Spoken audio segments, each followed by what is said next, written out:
So as time went on in the house with me and my mother, things got a little rugged. I won't say a little rugged, it got a lot of rugged.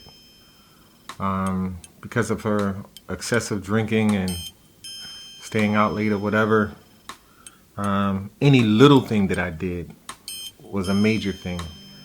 And most often it ended up in abuse, child abuse. It's the difference between getting a whipping because you being disciplined for something you did, and then there's a difference between getting brutalized for something you did.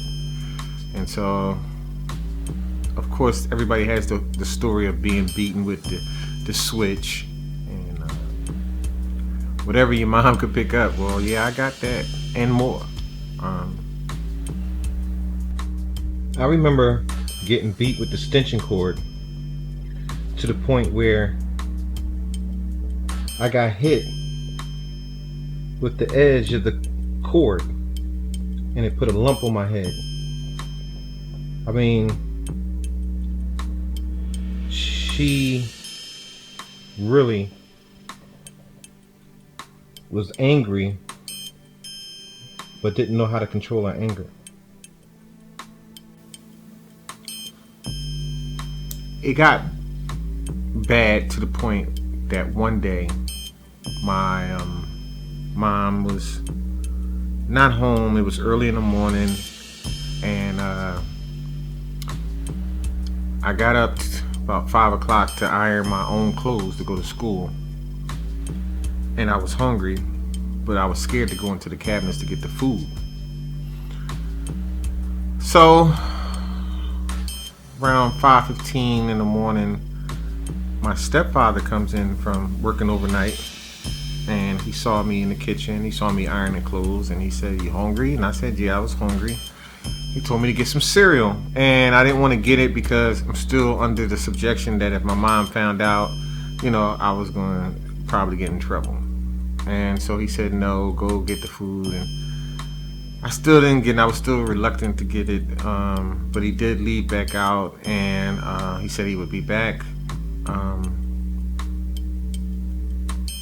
I said okay, and so I got so hungry too. Eventually, I started sneaking food out of the cabinet. I was sneaking the cereal, and it became like 6 o'clock, and as I was sneaking the food out the cereal out the cabinet, my mom comes in,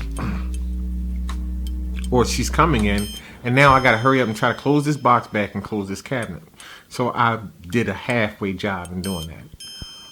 But she comes in nevertheless, and she's asking me, am I up, and am I doing what I'm supposed to be doing?